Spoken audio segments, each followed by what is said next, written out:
En Guatemala, este señor es parte fundamental de nuestro imperio romano y es uno de los personajes que históricamente no se les despinta la pátina, no se ensucian, no se manchan, y es algo raro.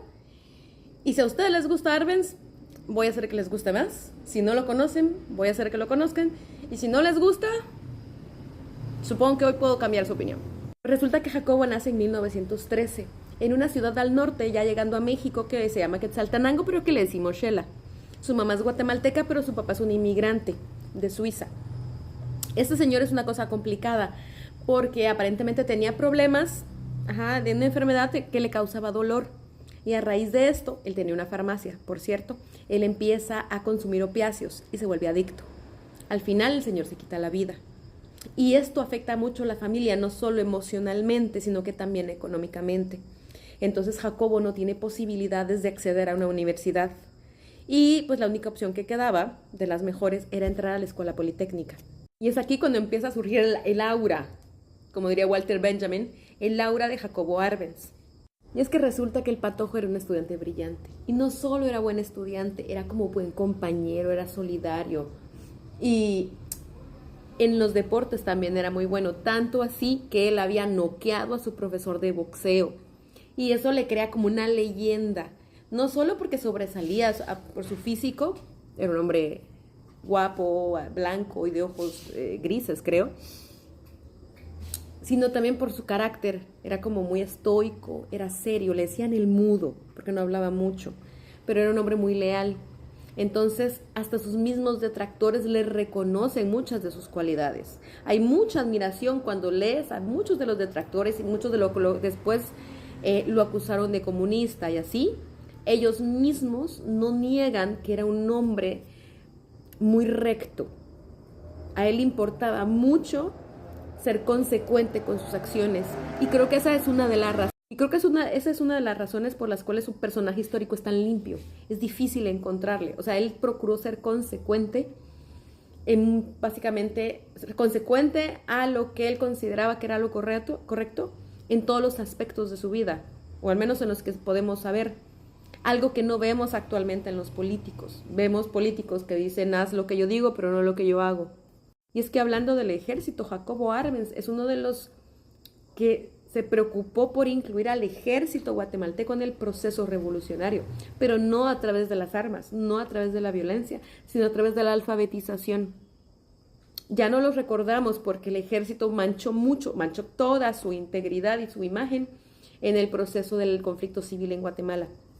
Pero antes de eso, en 1950, en los años 50 y 40, todavía con el gobierno de Arévalo, el ejército fue uno de los principales alfabetizadores y los que principalmente lucharon para sacar a Guatemala del atraso histórico que teníamos a nivel educativo.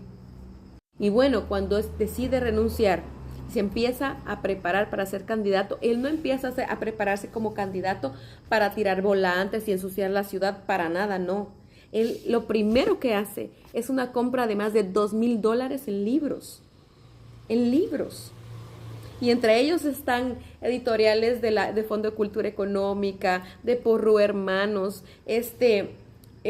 tomos enteros de los escritos de la ONU para darse ideas. No solo eso, también se comunica con un economista mexicano porque le interesa mucho entender la Revolución Mexicana, dado que Guatemala estaba pasando por un proceso histórico similar. Ese señor que se llamaba Manuel Germán Parra se encarga de mandarle libros y toda la documentación necesaria para que él entienda la revolución y también se vuelve asesor, o sea, una especie de consejera del candidato, ayudándole en temas de economía. Recordemos que como la infraestructura vial era básicamente inexistente y las pocas comunicaciones que tenía el país eran propiedad de la UFCO, la United Fruit Company. Entonces él viene y se logra que le manden de Nueva York estatutos de adquisición, se los voy a leer. Documentos como adquisición de terrenos para carreteras en el estado de Nueva York, restricciones públicas sobre propiedades privadas para uso de carreteras y adquisición pública de terrenos para uso de carretera, porque él tiene plan de hacer carreteras que crucen todo el país, para que la usen todos los guatemaltecos y no sean propiedad de nadie. Y no solo eso, como él, o sea, él sabe de geopolítica, sabe quién está en dónde. Entonces le manda una carta al presidente Perón. Recordemos que esto es 1950. Y el presidente Perón le envía una copia de la exposición analítica e interpretación gráfica del plan de gobierno correspondiente al quinquenio 1947-1951. Está con los Estados Unidos. Se comunica con el Banco Internacional para que le hagan un estudio económico sobre Guatemala. Y antes de que lo olvide, en su época de profesor, él dio clases como geografía, historia. En lugar de castigar a los alumnos que fallaban con palizas, como se hacía en la época de Ubico, él castigaba con 2 horas de lectura. Entonces esto ayudó a que cambiara la imagen que se tenía de él. O sea, había mucha admiración de sus estudiantes hacia él, y también eso ayudó a intelectualizar un poco el ejército. Además, cuando después ya él fue ministro de la Defensa, él ayudó a conseguir becas para mandar al extranjero a sus estudiantes brillantes para que se profesionalizara el ejército. Interesante, ¿verdad? Pero bueno, si nos detenemos ahí, yo creo que esa es una de las razones. O sea, si observamos todo el panorama, podemos entender por qué el personaje de él sigue tan vivo, tan presente, tan pulcro.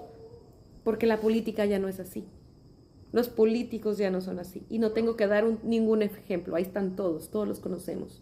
Si no dan vergüenza, dan asco, dan pena, dan arrepentimiento, dan vergüenza. Son pasivos. Y vemos a estos personajes tan comprometidos. Y la respuesta de Estados Unidos, por tanto, es brutal.